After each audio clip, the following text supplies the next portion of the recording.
In this video, I'm not going to tell you what products you should be using on your hair. I am not going to tell you what ingredients you should avoid and what ingredients are bad for your hair and what shampoos you should never use. Instead, I am going to give you the tools that I used to build my own hair care routine, and hopefully with the tools that I used, you guys will be able to build a hair care routine that works for you.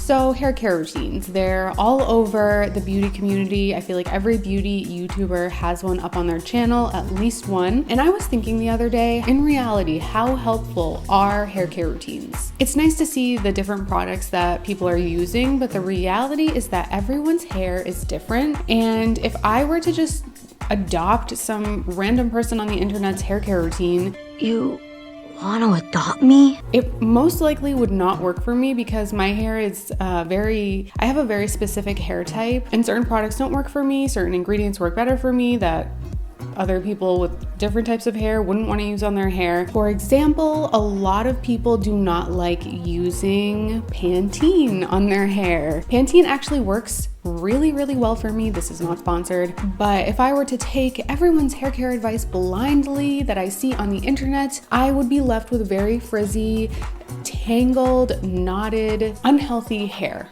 Also, by the way, I am not a hairdresser. I'm not a cosmetologist. I'm not a professional. I am a hair care enthusiast. I do a lot of my own research and I just have a lot of experience taking care of my own hair. But if you're looking for more professional advice, I'm not a professional. Oh, that's not professional. I always just like to put that disclaimer out before I make videos like this. The first thing I needed to do, I needed to figure out what my hair type is. So there are a bunch of different hair types. There's like really pin straight, there's super curly 4C hair. There are hair care products that someone with 1C hair would want to use that someone with 4C hair would want to avoid at all costs. So that's why it's really important to determine your hair type first. Now, to consider your hair type, you can also look at the hair type of your biological parents. If, for example, you wanted to try adopting the curly girl method as a part of your hair care routine, and you look at both of your parents and they both have pin straight hair and you also have pin straight hair, it's going to be very unlikely, maybe even impossible, that the curly girl method would bring out curls in your hair. It's impossible.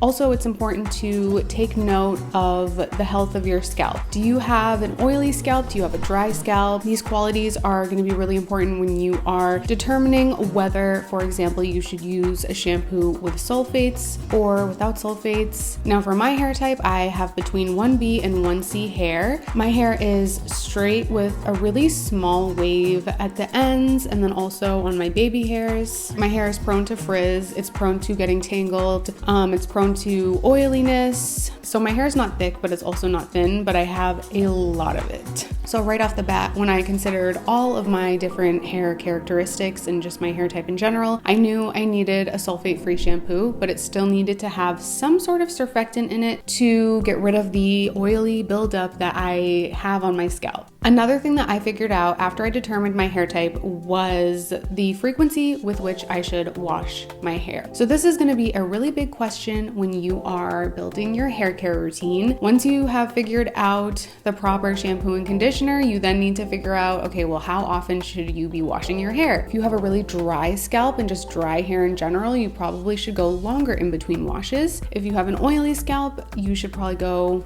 not as long in between washes. You have your foundation, you have your hair type, you have your scalp type. So from my experience, that information kind of told me, okay, this is the type of shampoo I need and this is the frequency that I should be washing my hair. Now, the next question Step number 2 was, what are the concerns that I have with my hair? What are issues that I find with my hair on a day-to-day basis that I would love to fix? So just in general, like I'm not speaking for myself, but just in general, these are things like maybe you're dealing with a lot of hair loss, maybe your hair is super frizzy, maybe you have damaged hair from getting it chemically treated, like getting it bleached or getting a keratin treatment. Maybe you have frizz, maybe you have split ends, you have heat damage. So all of these concerns, the hair care industry is huge, and there is always going to be a product for your concern. Heat damage, there's going to be a heat protectant. Frizz, there's going to be some sort of serum. Damaged ends, there's going to be Olaplex or the Redken bonding concentrate shampoo and conditioner line, or just getting a trim. If you have color treated hair, there's going to be shampoos and conditioners for color treated hair. So as I said at the beginning of the video, everyone's hair is different. I think I would be here for years if I were to explain what products each person should use based on your hair type. And also I just don't really know the best products, for example, for 4C or 3C hair. So this is why Google is going to be your best friend. This is kind of how I curated my hair care routine, by looking up on different forums and on different websites what products work best to help remedy the issues that I'm having with my hair. So one of the issues that I had was frizz. My God, the humidity, my hair is gonna frizz out. Not only is my hair frizzy, but my hair also gets oily really fast. So a lot of the anti-frizz serums out there are really heavy, which I can't use because, once again, my hair will get oily very fast. So I have to use a really light serum. And this is something that I discovered through Google. If you happen to have my hair type, what really worked for me in terms of frizz was the Kerastase elixir and the Moroccan oil treatment. Those are 2 serums that are light enough where they're not gonna weigh down my hair, but they're also extremely effective at just totally reducing frizz. So another concern of mine is that my hair can sometimes be really flat and just lack volume. Through that, I knew that I didn't want to use a conditioner that had any type of heavy oils. I wanted to make sure that when I was washing my hair, I'm avoiding my roots, because those are things that can weigh down my hair. Another thing I had on my list of hair concerns is postpartum hair loss. Certain things that I took into consideration, just making sure that I am not brushing my hair too much, because that can pull out your hair prematurely. Making sure that I'm trying to use products like shampoos that have certain natural ingredients that have been shown somewhat to increase hair growth, even though how much a mint and rosemary shampoo is going to increase your hair growth significantly, I don't know. And I don't think that there's any scientific evidence to tell you how fast that a shampoo like that would make your hair grow. It doesn't hurt, and I also feel like if I'm going to choose a shampoo, might as well choose one that has ingredients, as I said, like rosemary, like mint, like aloe vera. Another thing is just making sure that my scalp is clean. I know there's like this whole movement within the hair care community to try and get people to not wash their hair as often. While that may work for some of you, like if you have a dry scalp, for a lot of us, that's not gonna work. From what I found, when my hair is really oily, it does not grow nearly as fast as it grows when it's clean. So yeah, clean scalp for me means lots of hair growth. So that's just another thing that I do to address the postpartum hair loss concern. So all in all, finding the concerns that you have with your hair, they're gonna help you to hone in on the exact products that you should be using for your hair. So the next thing that you need to take into consideration when you are building your hair care routine is, what are your goals for your hair? So this kind of plays into the previous step, but I'll just give you guys some examples for me. So at the time, I really wanted to grow out my hair. I wanted to reduce hair fall. I wanted to reduce frizz. I wanted to be able to blow dry my hair consistently without getting that much damage. Now, maybe for you, one of your hair goals is to really enhance the natural texture of your hair. If that is your hair goal, then you are not going to want to follow my hair care routine, because I really just like blow drying my hair straight most of the time. Also, sometimes curling my hair. Once I had my hair type, my scalp type, my hair concerns, and my hair goals. The next step is to figure out what ingredients, what properties in hair care products should you use and which ones should you be avoiding. So I feel like the big ones within the hair care community are sulfates and silicones. So it's a really good idea to figure out if your hair is suited for those ingredients, and if you find that they're not through your own research, then you should of course go for products that are sulfate and or silicone free. As you figure out if sulfates and silicones and different ingredients like hair oils and stuff, if they're good for your hair, make sure that you're doing your own research. I love Dr. Dre here on YouTube. She has a bunch of different videos on ingredients that I feel like people have been fear-mongered, is that the phrase, into thinking that they are like really toxic and bad for you, when in reality they're actually super beneficial for a lot of us. So go check out her channel if you need like a resource to find the truth about ingredients. You can't handle the truth! Another ingredient that from my own Googling and research and stuff I found is just blown out of proportion is DMDM hydantoin. So this is an ingredient that's in my Neutrogena anti-residue shampoo. People are afraid of it because it's a formaldehyde releaser, but there's actually formaldehyde in so many things that we use on a daily basis, like pears. There's formaldehyde in pears. If you don't want to use that ingredient in your hair care products, that's totally up to you. DMDM hydantoin is just one of those ingredients that I am giving you as an example to kind of explain the importance of doing your own research. And then within this step, another aspect that I wanted to take into consideration was different properties of certain hair care products and hair care tools that I wanted to use or avoid that will complement my hair type. So one of the main things is I really wanted to find a hairbrush that is easy to clean because my hair gets oily fast. I brush my hair every day, so of course I'm going to be brushing it on days when it's a little bit more oily, and I need a hairbrush that's easy to clean so that I don't then spread the oils on my hair the next day after I'm done washing it. Other things are I just needed some sort of tool to use to put my hair up in protective hairstyles because again my hair is really long. The next thing that you want to take into consideration is what is your budget. Of course, if you can afford all of the high-end products, why not? Why not just go all out if it's within your budget? But if it's not, there is definitely drugstore products that are going to be out there that will suit your hair. It's just all about doing research and looking at other people's hair care routines who have similar hair types to yours or similar hair care concerns or goals, things like that. So one huge hair care hack that I have developed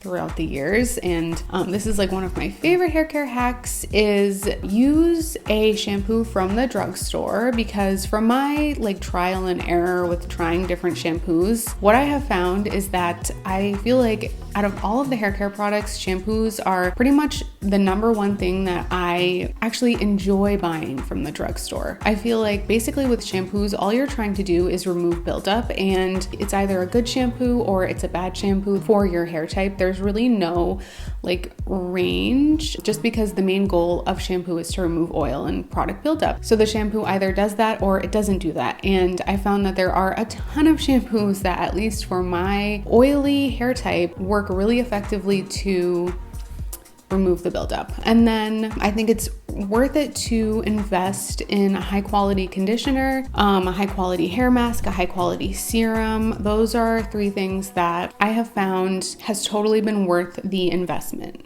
These products are going to be more specific to your hair type, whereas with shampoos it really just has one job. But with conditioners, maybe your hair is really dry, then you would want a conditioner that maybe has certain ingredients that will help relieve that dryness. If you have thinner hair, then maybe you would want another specific type of conditioner that's a lot lighter. And because you kind of have to be a little bit more specific with those hair products, I feel like it's totally worth it to splurge. If you're on a budget and let's say that you're $10 or under, there's going to be products for you. You just need to really figure out what products are you choosing from, what brands are you choosing from, just so that when you're doing your research, you are using your time wisely. Some hair care brands charge $70 for a shampoo. So obviously if that's not within your budget, then you don't want to waste your time looking at shampoos like that. So just make sure that you know how much you have to spend on your hair. Oh, another thing with the amount of money that you want to spend. This is a side note, but if you go to places like Costco or Sam's Club or just those wholesale stores, even on Amazon, they have some products like this. They oftentimes sell like jumbo size shampoos and conditioners. So basically you're getting more bang for your buck. So that's another really great way to save money on hair care products. The next section, this is just determining how much time you have to dedicate to taking care of your hair. Let's say that you are super busy and you have like 5 minutes to take care of your hair, then maybe you would just want to invest in a really high quality shampoo and conditioner that are going to address all of your hair care concerns. If you have like all the time in the world to work on your hair, then it's definitely worth it to try different DIY recipes that you may be interested in, or try different hair masks, hair serums, use different hot tools. But I don't recommend just blindly ordering a ton of products without considering how much time you have, because if you don't have a lot of time, then they're just going to be sitting there and it's going to be a complete waste of money. Now, when it comes to hair care products, you're really going to need to use the answers to the questions that I posed in this video, like what your hair type is, what your scalp type is, your hair goals, your hair concerns,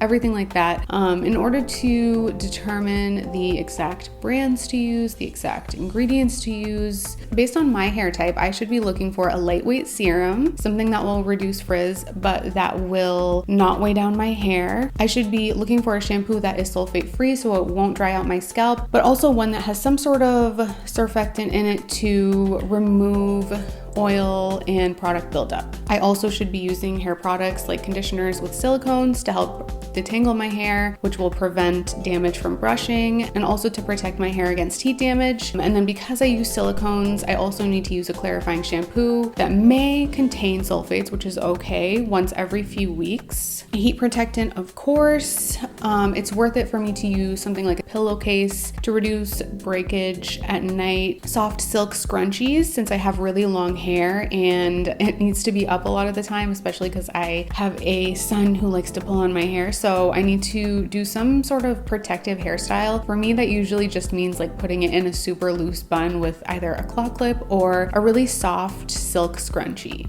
Also, of course, castor oil to help with the postpartum regrowth. One of my favorite oils, which is the Fable and Mane Holly Roots hair oil, or Holy Roots hair oil. I think it smells amazing and it's just really refreshing on my scalp. So I really like to use that hair oil before shampooing as well. I really hope you enjoyed this video. If you have any questions, let us know in the comments below. I actually have a really good idea. I want all of you guys who are still watching at this point to comment below your hair type, your hair concerns, and everything like that. And then maybe we can create some sort of back and forth between people who have the same hair type so that you guys can share products that have worked for you. Thank you so much for watching. I appreciate all of you, and I'll talk to you guys next time.